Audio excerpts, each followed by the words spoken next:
বাংলাদেশে জঙ্গিবাদের কোনো অবস্থান নাই, এখানে কোনো ধরনের জঙ্গিবাদ নাই। আজকে কোনো উদ্বোধনের অনুষ্ঠান ছিল না, এটা ছিল একটা পরিদর্শন। আপনারা জানেন যে কৃষি মন্ত্রণালয়ের অধীনে শাক সবজি ফল মূল এখান থেকে এক্সপোর্ট করা হয়। এটা কিভাবে এক্সপোর্ট করা হয় ওইগুলি দেখা। আপনারা জানেন কিছুদিন আগে এনবিআর একটু সমস্যা ছিল, ওই সমস্যায় আমাদের কিছু পরিমাণ সবজি বিদেশে এক্সপোর্ট করতে আমাদের ডিফিকাল্ট হয়েছিল এবং কিছু ফলমূলও এক্সপোর্ট করতে আমাদের সমস্যা হয়েছিল। এবং ওই সময় আমাদের যে বিজনেসম্যান যারা ছিল তারা কিছুটা লুজার মানে ইসেরও সমস্যা পড়ছিল, এইগুলি ক্ষতি হয়েছিল তাদের। এগুলি এখানে দেখা, প্লাস আমাদের যে অপোজিটে যে একটা কোল্ড স্টোরেজ আছে, এই কোল্ড স্টোরেজটা আরও বড় করতে হবে, যেহেতু আমাদের এক্সপোর্ট আগের থেকে বেড়ে গেছে। তা আমাদের আরেকটা আপনাদের জন্য সুখবর হলো যে আমাদের যে নতুন একটা যে করা হইতেছে যে এক্সপোর্ট টার্মিনাল, ওই টার্মিনালে হলো একটা বড় সুবিধা থাকবে যে স্ক্যানিং হইয়া যদি ধরেন বিমানে মাল নাও যেতে পারে, ওই সময় এসে আবার কোল্ড স্টোরে রেখে দেওয়া যাবে। এখন কিন্তু যদি বিমানে মালটা লোড করা না যায়, ওভার হয়ে যায়, কিন্তু আমাদের ওখানে কোল্ড স্টোর নাই ওই ভিতরে।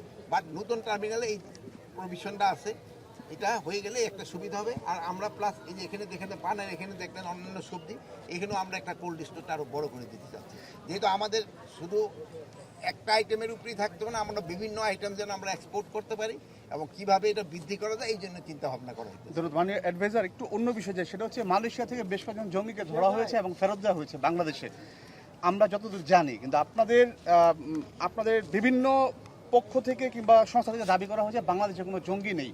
আসলে কি বিষয়? এরা কোনো জঙ্গি নাই। আপনি ওইটার ব্যাপারে একটা কিন্তু প্রেস রিলিজও দিয়ে দিচ্ছে মনে হয় পররাষ্ট্র মন্ত্রণালয়। আপনারা গতকালকে হয়তো প্রেস রিলিজটা দেখছেন, ওখান থেকে 3 জন যারা আসছে তাদের মেইনলি ছিল যে তাদের যে কি বলে ওই ভিসার যে মেয়াদ উত্তীর্ণ হয়ে গিয়েছে, এই 3 জনের ভিসার মেয়াদ উত্তীর্ণ হয়ে গেছে। কিন্তু তাদের যে পুলিশের যে চিফ, তিনি তো ব্রিফিং এ বলেছেন, তিনি পুলিশের চিফ যেটা বলছে ওই 5 জনকে আসা হয় নাই, তাদের সাথে আমাকে সরকারি লেভেলে যোগাযোগের চেষ্টা করা হইতেছে, আমরা ইনভেস্টিগেশন করে থাকি। না, তাদের যে আইএস এর যে স্টেটের সাথে যোগাযোগের যে বিষয়, কিন্তু এই জঙ্গি সম্পৃক্ততা, আপনারা কি বাংলাদেশে কোনো জঙ্গি খুঁজে পাচ্ছেন? না, বাংলাদেশে এদের কোনো সম্পৃক্ততা নাই।